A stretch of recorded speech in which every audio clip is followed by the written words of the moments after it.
Madam మీరు ఒక step అయినా తీసుకుంటారు అట్లా ఓకే.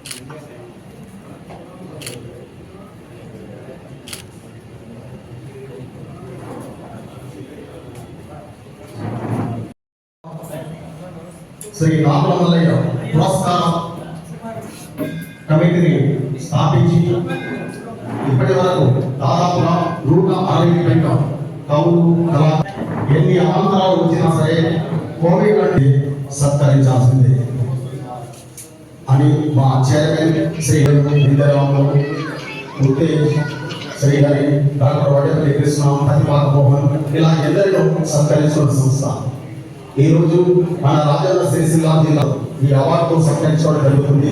ఇది మన ప్రభుత్వ గవర్నమెంట్ ఆదిశీలన గారి సీఎంతో సమావేశం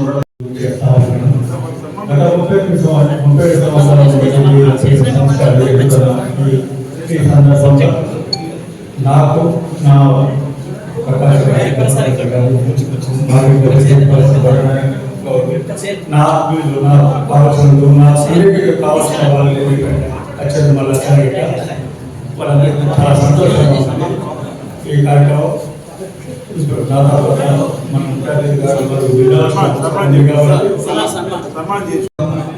ఢిల్లీ రాష్ట్రపతి భవన్ హరిప్రసాద్ అపూర్వ సృష్టి ఇలాంటి ఎన్నో ప్రదర్శన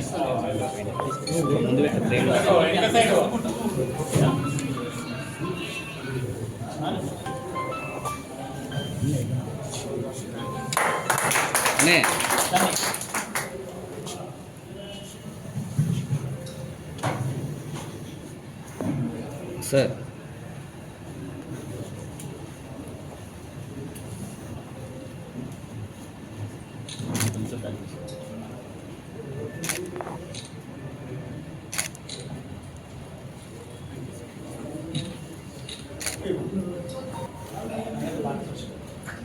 సార్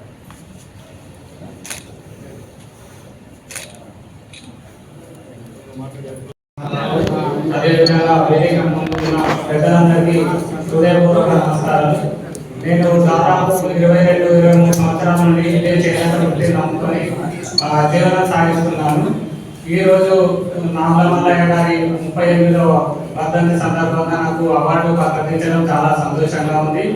నేను 7వ తరగతి చదువుతున్నప్పుడు కూడా నాకు రామలమల్లయ్య క్రీడా ఆటలలో కూడా నాకు రన్నింగ్ లో ప్రైజ్ రావడం జరిగింది. అప్పుడు కూడా నాకు ప్రైజ్ అనేది ఇప్పుడు ఈ పురస్కారం రావడం కూడా చాలా సంతోషంగా ఉంది. నన్ను గుర్తించి ఈ అవార్డు ఇచ్చినందుకు చాలా సంతోషం.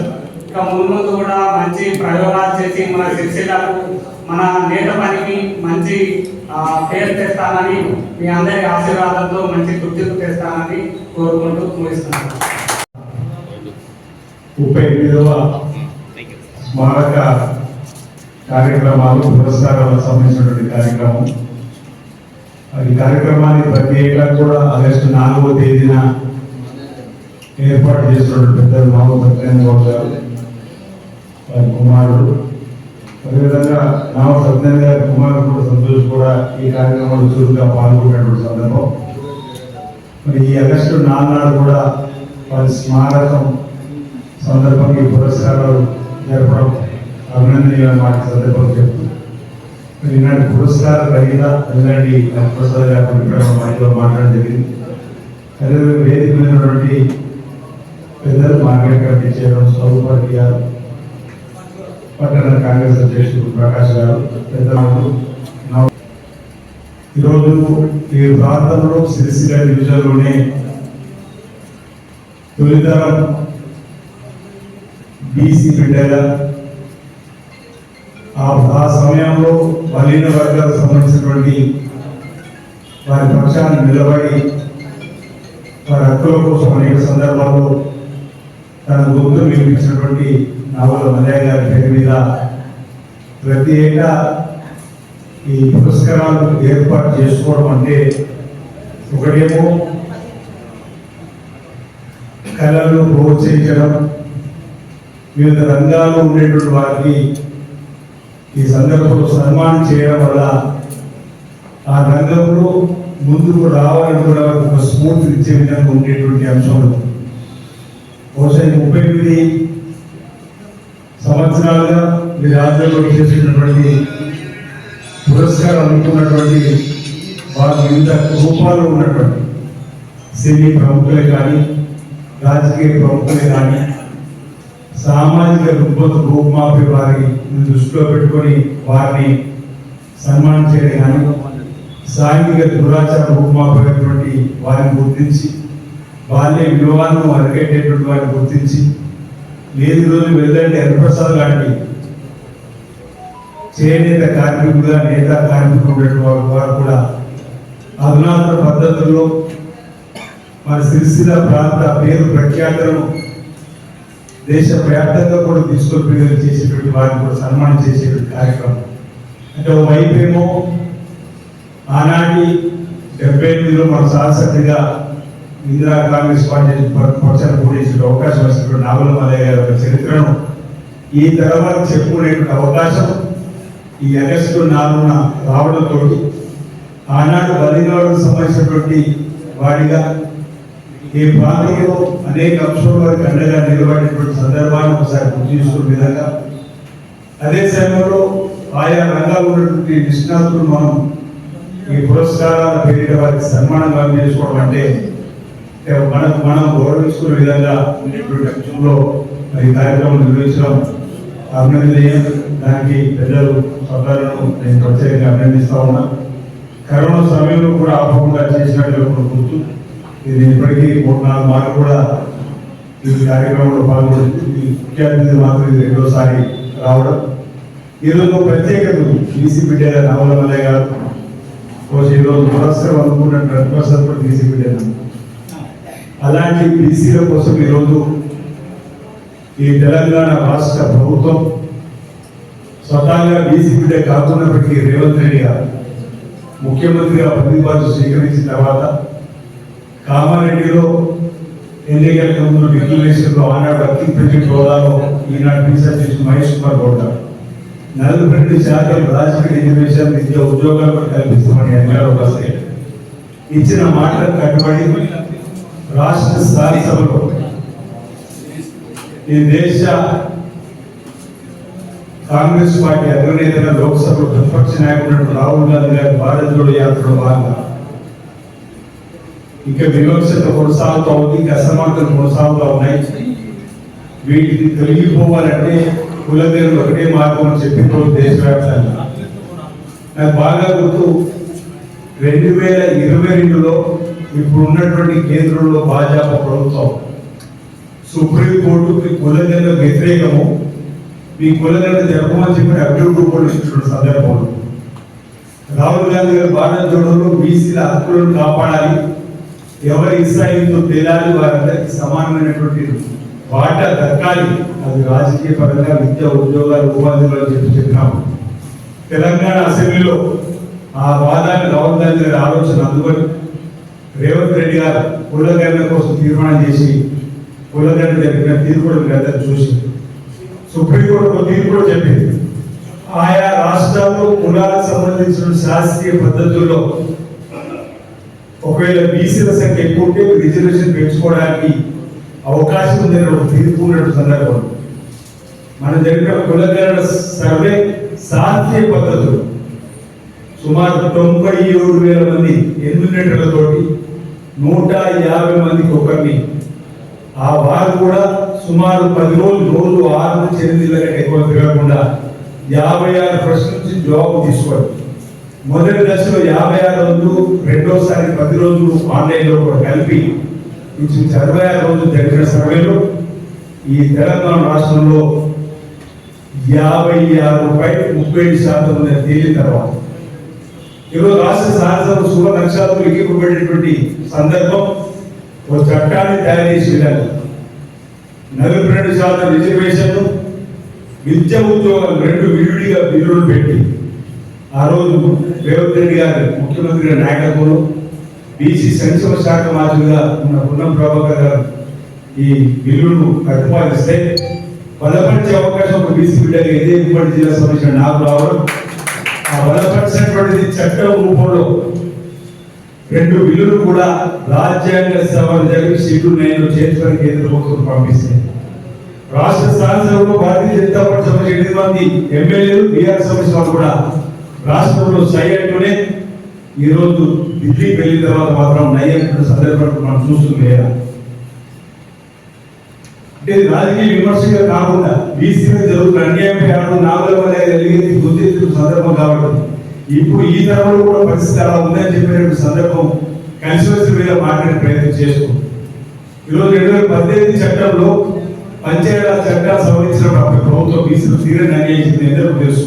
34% బీసీలకు రాజకీయ రిజర్వేషన్లో జడ్పీటీసీ ఎంపీసీ పోటీ అవకాశం ఉంటే ఆనాటి ప్రభుత్వం 2018లో సుప్రీంకోర్టుకు ఒక అప్డేట్ ఇచ్చే క్రమంలో ఒక చట్ట సవరణ చేసింది.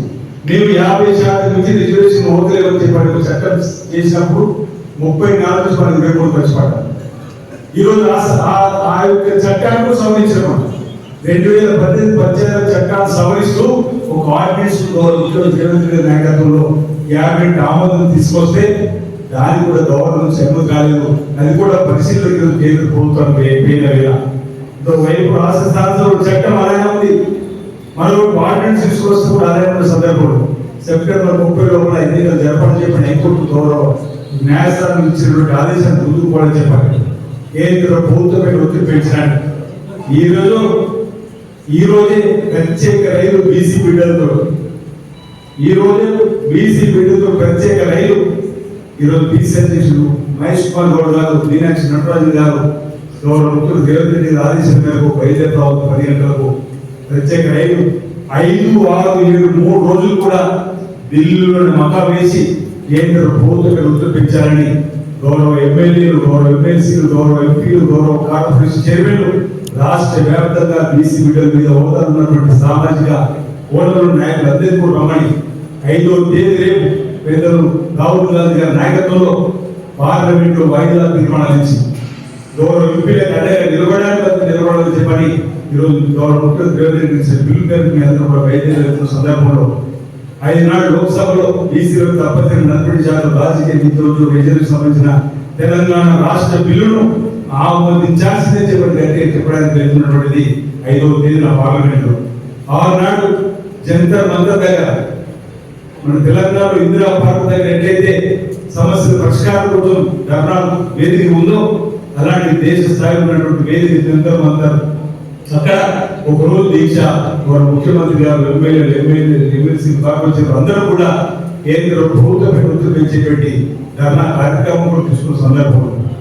7వ తేదీన గౌరవ రాష్ట్రపతి ముర్ము గారు కలిసి ఈరోజు చట్టాన్ని గౌరవించింది. మన ఫెడరల్ ప్రభుత్వం ఫెడరల్ స్కూల్తో ముందుకు పోతా ఉన్నాం. తెలంగాణ రాష్ట్ర ప్రభుత్వం యొక్క తెలంగాణ బీసీలకు కాదాచి ప్రయత్నం జరుగుతుంది కాబట్టి దీనిలోకి చేసుకొని ఈరోజు బీసీ బిల్లును ఆమోదించాలని ఆర్డినెన్స్ ఆమోదించాలని చెప్పిన వారి కలిసే కాబట్టి 3 రోజులు తెలంగాణ సంబంధించినటువంటి బీసీ సమాజం గౌరవ ముఖ్యమంత్రి రేవంత్ రెడ్డి గారి నాయకత్వంలో అందరూ కూడా ఉండేటువంటి సందర్భం. బీసీల కోసం మళ్ళీ పోరాటం చేసుకున్న సందర్భంలో యాదృష్టిగా మల్లయ్య గారు వర్ధంతికి రావడం ఆనాటి సంబంధించింది చెప్పుకొని కాబట్టి అవకాశం రావడాన్ని నేను చెప్పే ప్రయత్నం చేస్తూ ఈరోజు షెడ్యూల్ 9లో చేర్చాల్సిందే ఆర్డినెన్స్ ఆమోదించిన చెప్పిన ఏకైక ఇన్వర్టరీ మనం ముందుకు పోతా ఉన్నాం.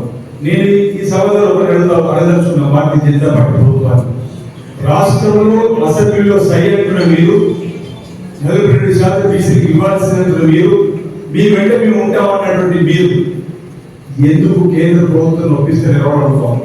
ఈ 8 మంది ఎమ్మెల్యేలు 8 మంది ఎంపీలు ఎందుకు నరేంద్ర మోడీ గారు ఒప్పించడం విఫలమవుతున్నారు అంటున్నారు. ఈరోజు కపటే ప్రేమ ముసలి కానీ మా బీసీలకు ఎందుకు మీరు చేస్తున్నారని చెప్పిన మాటకి సమాధానం లేని సందర్భంలో బీజేపీ రాష్ట్ర అధ్యక్షులు రామచంద్రరావు మాటకు మీరు విన్నారు ఎలా సాధ్యమని చెప్పండి. అలాంటప్పుడు అసెంబ్లీలో ఎందుకు మీరు మద్దతు ఇచ్చారని చెప్పంటే సమాధానం లేని లేదా అంటే ఈరోజు బీసీలో జరుగుతున్న అన్యాయాన్ని గొంతెత్తడం రాహుల్ గాంధీ గారు రేవంత్ రెడ్డి గారి నాయకత్వం ముందుకు పోతా ఉన్నారు. రాహుల్ గాంధీ గారు కూడా అన్నారు దేశ స్థాయిలో ఆల్ ఇండియా కాంగ్రెస్ కమిటీ బీసీలకు సంబంధించినటువంటి ఒక సదస్సు జరిగితే తెలంగాణ రోల్ మోడల్ అయింది బీసీలకు సంబంధించి కులగణన చక్కగా చేసి తీరిండు. మీ దెబ్బలు కేంద్ర ప్రభుత్వం దిగి వచ్చింది 2022 రాజ్నాథ్ సింగ్ గారు కేంద్ర హోంశాఖ మార్చి రోజులో మీ కులగణన వ్యతిరేకమైన వాళ్ళు తెలంగాణలో కులగణన తిరిగిన తర్వాత కేంద్ర కేబినెట్ లో మేము కూడా జనాభా రేఖతో కులగణన జరుగుతామని చెప్పడం 3 రాష్ట్రాలు జరుగుతున్నట్టు అది మీ దెబ్బనే. అది తెలంగాణకు సంబంధించినటువంటి కులగణని ఆదర్శం చెప్పిన సందర్భం. అంటే మన తెలంగాణ బీసీలకు న్యాయం చేయడంలో ముందుందని చెప్పడం కోసం కూడా నేను ప్రయత్నం చేస్తూ నాకు విశ్వాసం ఉందో నమ్మకం ఉంది. ఈ 3 రోజులు ఢిల్లీలో జరిగేటువంటి ఈ ఉద్యమానికి ఈ దెబ్బకు తప్పనిసరిగా కేంద్ర ప్రభుత్వం దిగి రావాలి. లేదు కాదు కూడదు రాదంటే ఏం చేయాలని మరో సమయంలో ముందుకు పోవడానికి కూడా మన బీసీ మంది కూడా జాగ్రత్త పడాలని చెప్పిన సందర్భంగా నావుల మల్లయ్య గారి స్మారకోత్సవ సందర్భంగా నేను పిలుపునిస్తూ భవిష్యత్తులో కూడా ఈ ప్రాంతంలో అందరూ కూడా ఈ ప్రాంత అభివృద్ధి కోసం కూడా అంటే కష్టాలు ఉన్నటువంటి అడ్డగా ఉండేటువంటి కార్యక్రమాలు తీసుకోండి.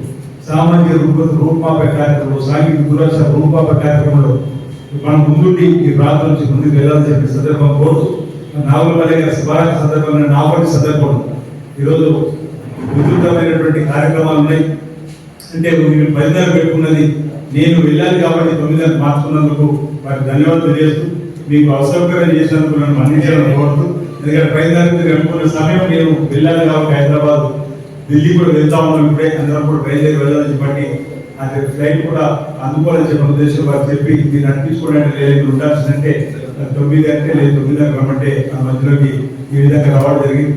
మనందరం కూడా భవిష్యత్తులో కూడా అది ఎస్సీ ఎస్టీ బీసీ మైనారిటీ వర్గాల అభివృద్ధి కోసం కలిసికట్టుగా నిలబడి ప్రయాణం చేద్దామని నావుల మల్లయ్య గారి ఆశయాలను ఆదర్శాలను ప్రాంతంలో యువత తీసుకొని ముందుకు పోయే విధంగా ఉందామని వాటి సందర్భం చెప్తూ మరి వెళ్ళే హరిప్రసాద్ గారి నుంచి ఇప్పటికీ 2సారి పోటీ వారిని వినడం జరిగింది చూడడం జరిగింది. కళా ఖండాల్లో కళా రూపాలలో తనకు ఉన్నటువంటి ఆలోచనలు చూపించి చక్కటి కార్యక్రమాలు నిర్వహిస్తూ ఈ సిరిసిల్ల ప్రాంత పేరు ప్రఖ్యాతులను మరి దేశవ్యాప్తంగా కూడా బహుశా భద్రాచలం సీతారామచంద్ర స్వామి కళ్యాణ సందర్భంగా ఫోన్ చేసి మేడం చెప్పాలని చెప్పిన కార్యక్రమం చెప్పిన సందర్భంలో కూడా అప్పుడు వారి గురించి తెలియడం జరిగింది. ఇటీవల దేశ స్థాయిలో కూడా చర్చలలో వారి పేరు రావడం ఆనందదాయకం శుభదాయకం. ఇలాంటి వెళ్ళండి హరిప్రసాద్ లాంటి వారి యొక్క ఆలోచనతో పురికొచ్చుకొని యువత ముందుకు రావాలి. నేతన్నలు కూడా రాబో రోజుల్లో ఆధునిక పద్ధతుల్లో కూడా మరి వాళ్ళ వ్యాపార రంగంలో ముందుకు పోవడం కోసం ఇలాంటి వారు ఆదర్శించుకుని ముందుకు పోవాలని చెప్పిన సందర్భంగా ప్రభుత్వం ఒకవైపు రైతన్నలకు నేతన్నలకు ప్రత్యేకమైనటువంటి మరి సబ్సిడీ కానీ ప్రత్యేకమైనటువంటి అండదండలు అందించేటువంటి కార్యక్రమం చేసుకుని ముందుకు పోతా ఉంది. కాబట్టి అటు రైతన్నలతో పాటు నేతలు కూడా ఆర్థికంగా ఎదగాలని అధునాతన పద్ధతుల్లో వస్త్ర వ్యాపార రంగంలో ఎదగాలని చెప్పని ఈ సందర్భంగా కోరుకుంటూ నాకు అవకాశం ఇచ్చినటువంటి నాగుల మల్లయ్య గారి కుటుంబ సభ్యులు మరి వారి సత్తన్న గారికి అదేవిధంగా వారి కుటుంబ సభ్యులందరూ ప్రత్యేకంగా నేను ధన్యవాదాలు అభినందనలు నా పక్షాన్ని తెలియజేస్తూ నాగుల మల్లయ్య గారి ఆత్మ ఎక్కడ నాకు శాంతించాలి అనేటువంటి ప్రార్థన కూడా భగవంతుని చేస్తూ నమస్కారం తెలియజేస్తూ అందరికీ పేరు పెట్టారు.